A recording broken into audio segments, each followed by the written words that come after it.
Let's go to 3 John 2. Let's go to 3 John 2.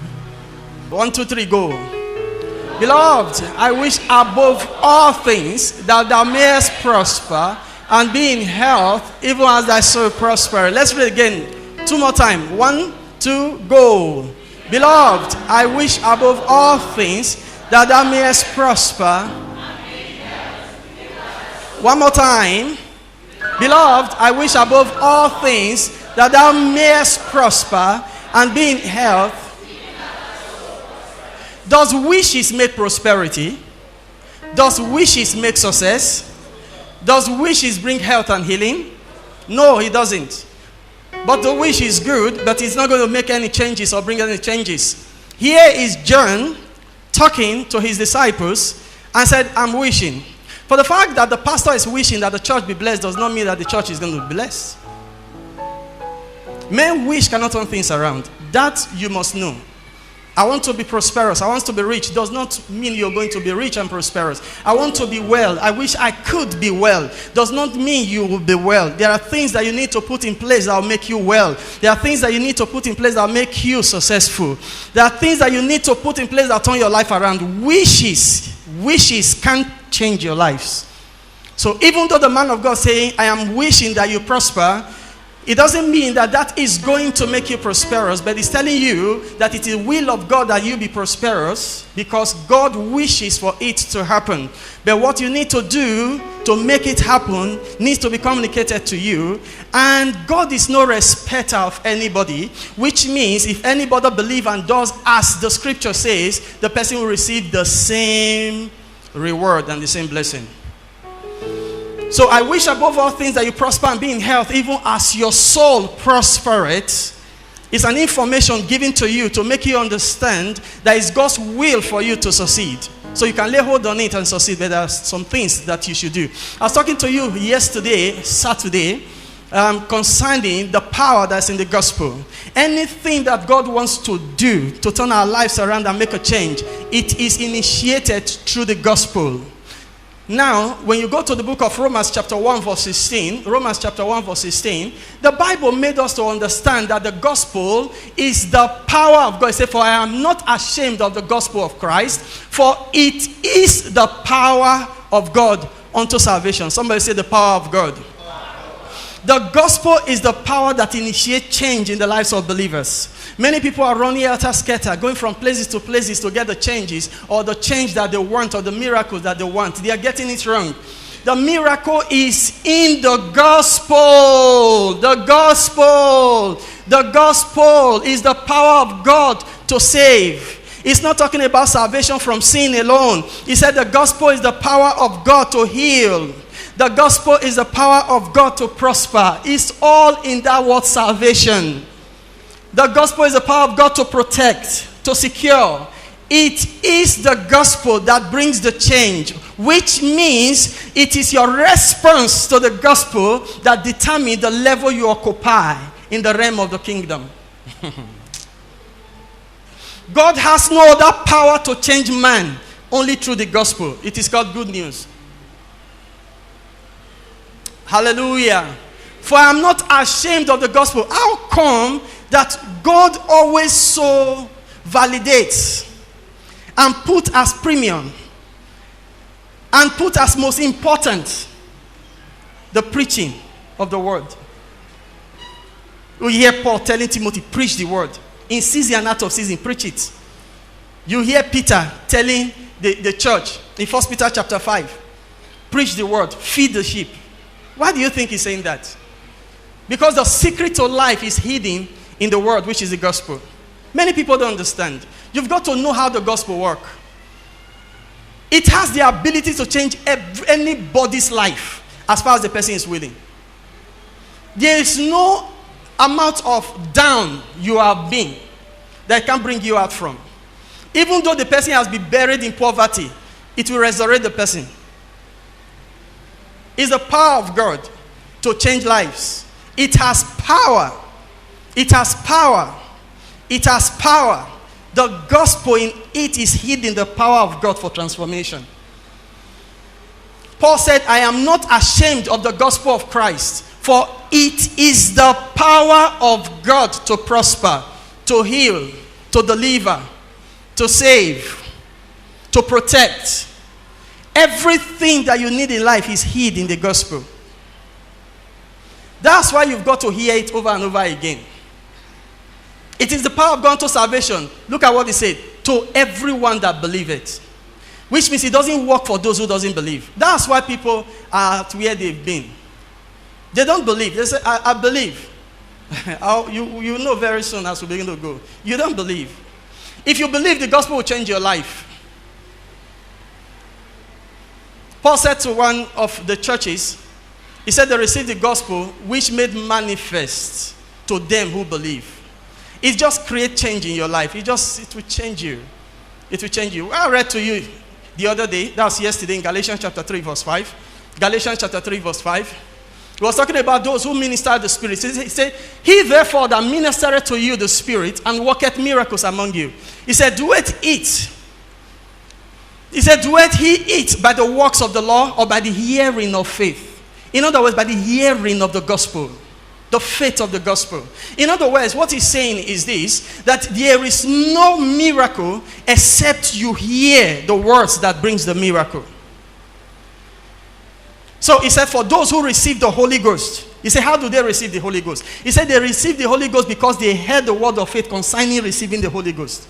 Those who receive healing, how do they receive healing? He said they receive healing by hearing the words of faith or the words of the gospel that relates to healing. Like I made you understand yesterday, in the book of Acts chapter 14, we'll read from verse 7, the Bible said Paul was preaching the gospel and there was a lame man there. And the Bible said Paul perceived that that man had faith to be healed.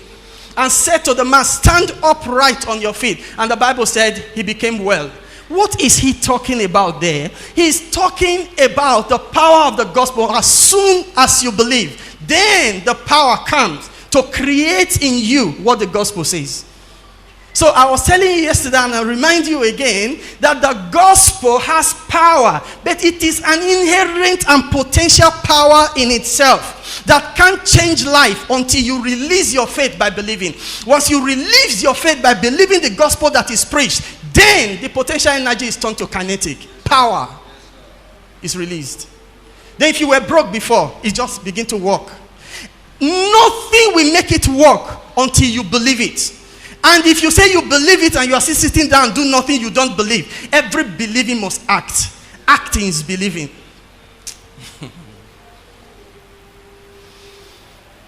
So anytime we are talking about, for example, the gospel of prosperity, and you sit down and cross your hand like this, and you're talking about give, and it shall be given unto you good measure, and you say that it will never work. Because the act of faith there and believing is stretching your hands through giving. It will never work for you. You're wasting time because you don't believe. It only works for those who believe. I wish somebody would hear me this morning.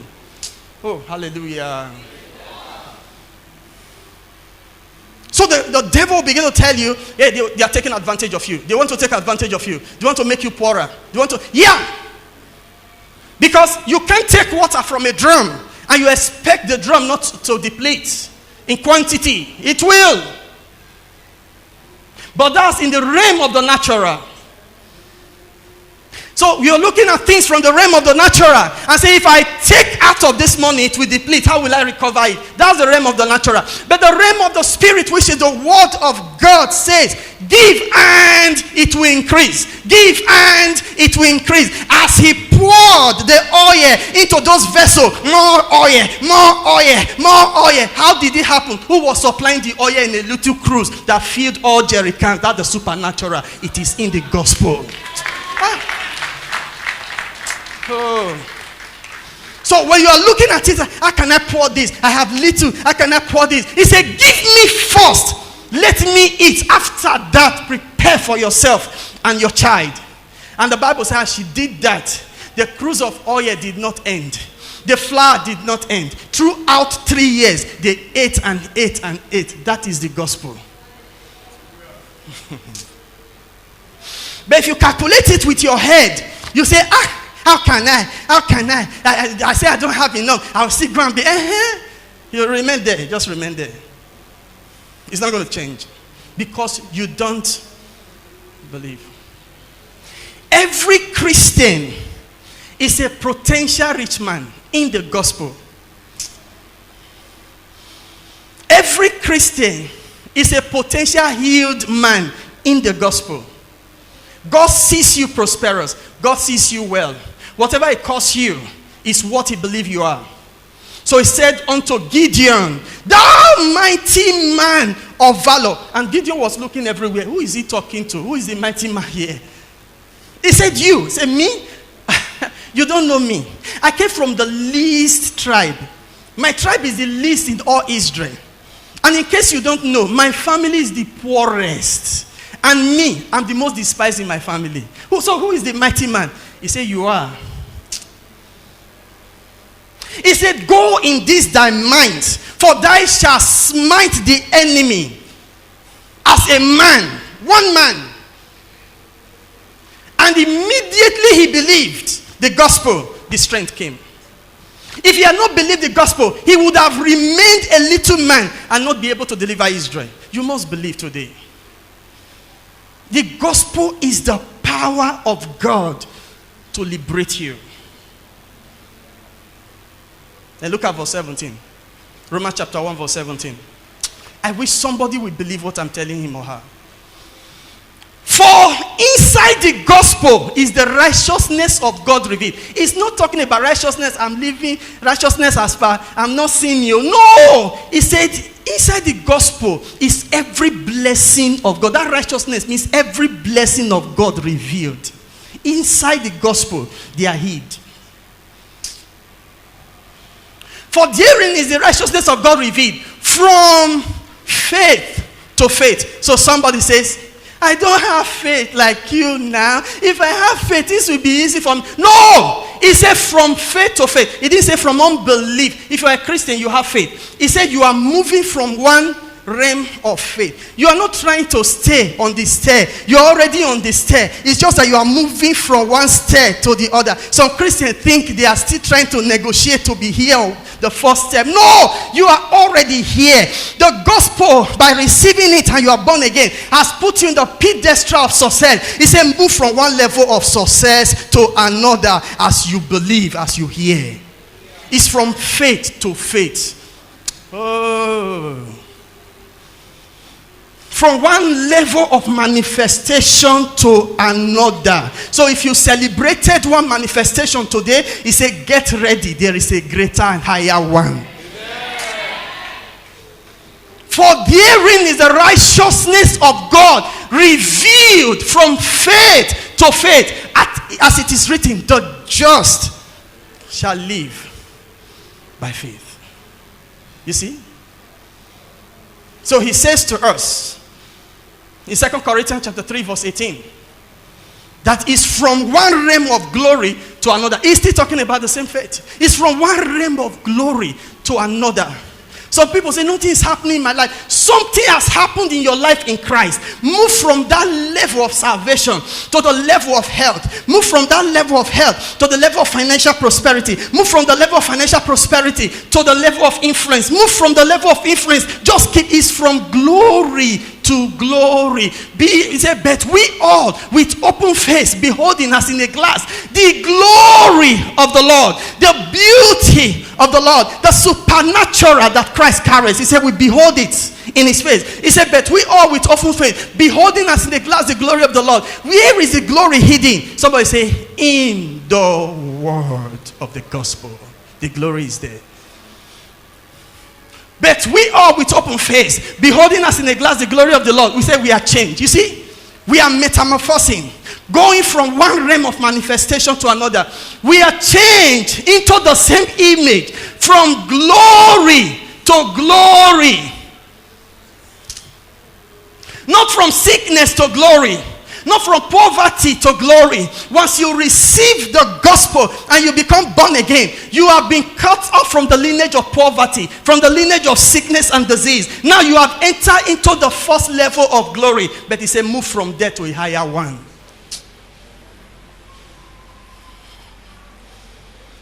Are you hearing what I'm saying? From glory to glory, even as by the Spirit of the Lord. He said the Spirit of the Lord is what is the person walking it. Just taking you from one realm to another. From one realm to another. From one realm to another. What is glory? I'll tell you. Glory means beauty. The first time glory was revealed in the book of Genesis chapter 31 verse 1. Please, can you bring it?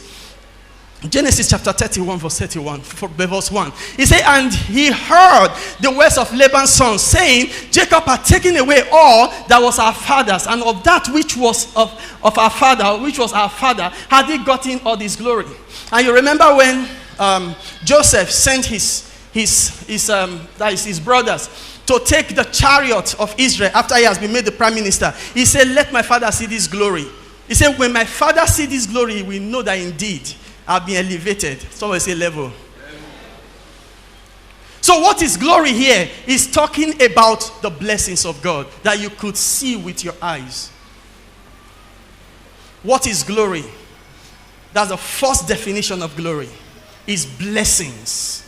Abundant blessings. So the Bible is saying you are moving from one level of manifestation of blessing to another. If you believe the gospel. If you act as you hear. Praise Jesus. What's another definition of glory? I'll show it to you again. John chapter 7 verse 39. John chapter 7 verse 39. Hallelujah. I said John 7:39.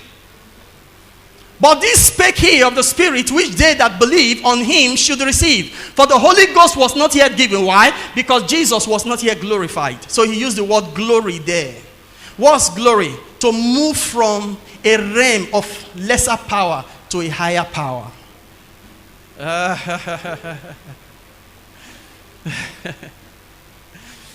So he's telling us that the gospel will take you from realm of a lesser influence to a higher influence as you believe. Somebody say as you believe. No, you didn't say it. I said somebody say as you believe. Hallelujah. I said hallelujah. Why am I saying this? That I'm saying what I'm saying? Because you have been glorified. You saw it that is from one realm of glory to another. Romans chapter 8. From verse 28. It's from one realm of glory to another. From one realm of manifestation to another. Just moving up. Going up.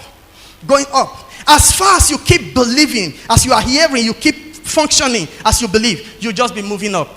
You just be increasing. You just be moving up. Why are people not transforming church? Because they never believe. They begin to think with their head. They begin to analyze things with their head. And once you move into your head, you move into the realm of the soul. And God is not a soul. So you will never receive the blessing of the gospel. Praise the Lord. You understand? He said, and we know. Somebody say we know.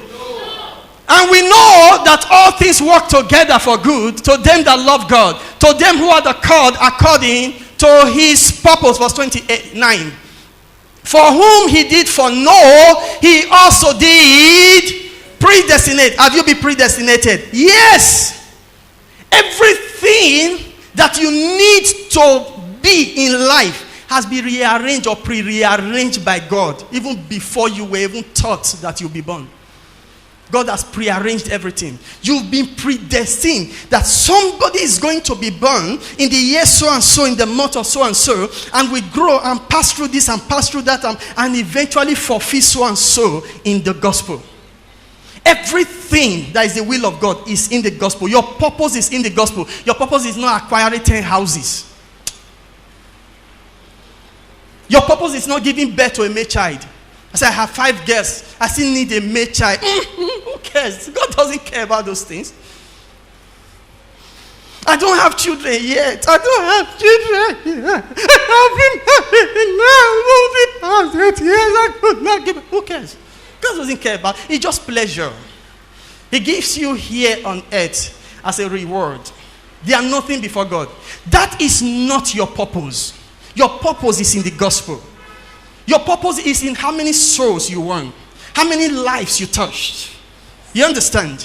How many people you were able to bring to Christ. That's your purpose. And how you achieve it is in your predestination. So whether you have children, you don't have children, if the purpose of God was children, marrying wife and husband, Paul would have had 10 wives. Because he was so solid in revelation that he would have had 10 wives so that he would please God more. But he didn't have one because he called them distraction. He said so that he may focus on his purpose and fulfill it. So those of you that are pleasing your husbands and your wives and just thinking you are pleasing God, you're wasting your time. Because those things are not in the agenda. But do it and enjoy yourself. I said do it and enjoy yourself. Hallelujah. For whom he did foreknow, he also did predestinate to be conformed. God's will for you is to turn and be like Jesus. To conform means to change and become like. Like he said, be ye transformed. This time he said, conform, be like my son. I have predestinated you so that you will become like my son, Jesus. So Jesus is our model. So he says to us, he also did predestinate to be conformed to the image of his son, that he might be the firstborn among many brethren. Verse 30. Moreover, whom he did predestinate, them he also called. Have you been called? The answer is yes. Them he also called. Then he said, and whom he called, them he also justified. And whom he justified, them he also glorified. Now, have you been called? Yes. Here again, look at it. Whom he called, he also justified. Have you been justified? To be justified means to be declared righteous. Have you been declared righteous? If you have been justified, and if you have been called, then you have been glorified. You are in the higher life. Are you understanding what I'm saying? God is saying to you now that you are in the higher life through the gospel. But listen to this. For the fact that you are already in the higher life does not mean that automatically the higher life will work in you and through you. Does not mean you will succeed yet. That is where we are having challenge. I will tell you that I'm a child of God. I am a Christian. No, take my name anywhere. Nothing will happen. And he's talking, he has no revelation. I will report the case of my pastor. I know what your pastor. My brother, let me tell you one secret that you don't know. One lady was about to travel and told his pastor, he said, Pastor, please pray for me every minute and every second as I take this journey. The road is very, very bad. They told me that the road is full of accidents. And the pastor said, okay, but let me promise you, I'm not going to pray, not even 1 second. He said, you will not pray? He said, no, I'm not going to pray. He said, why? He said, number one, how can I pray for you every minute and every second? I sleep. I'm not God. I sleep. So, can I be praying while I'm sleeping? Number two, don't you know the promise of God? That he said, no evil shall come near your dwelling. He said, yes, I know it. That is in Psalm 91. He said, yes. Don't you know it? He said, yes. He said, but Pastor, you never can tell what may happen. No. Anything can happen to anybody. And the pastor said, if I pray from now till tomorrow, that word of revelation you have that anything could happen to anybody will kill you. It won't work. You see why people are having problem? Even though you pray for them, the revelation of defeat in their spirit defeats them.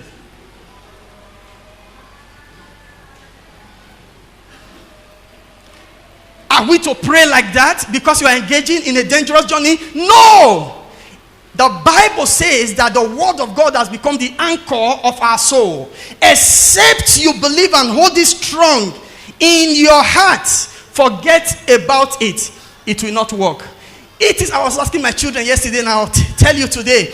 It is not prayer that makes the word work. It is the word that makes prayer work. If you don't know the word, prayer will not work. So you better tell, hey, Rabobo, Ibogodo, hey, Rabobo, hey, I bind, I lose, I bind. Then the angel will like, what is he binding and losing? Come on, say something. Come with your words and declare, what is it God has said? It is what God said that works in prayer. Not like I bind, I lose, I bind.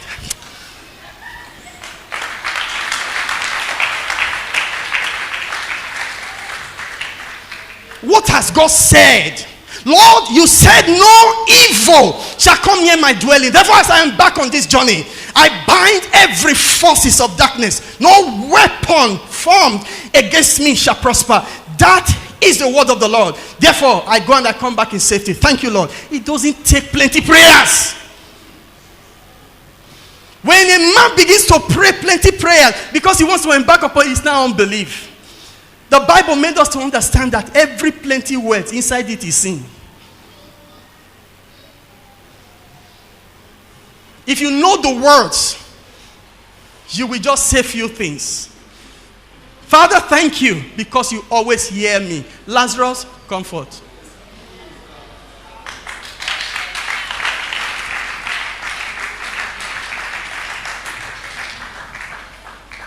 That doesn't mean you don't pray the prayer of intercession in your secret place. But when it comes to face with the situation, it's now short prayer. Are you understanding what I'm saying?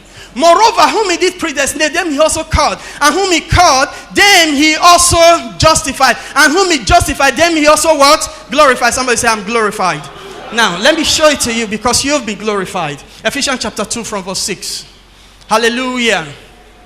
You have been moved from this realm of the natural to supernatural. Operate from that vantage position.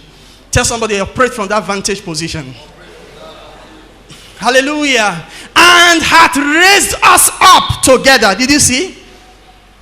And hath raised us up together and made us sit together in, not in the coven, not coven.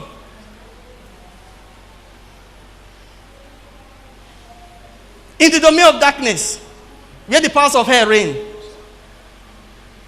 He had raised us up together and made us sit together in heavenly places in Christ Jesus.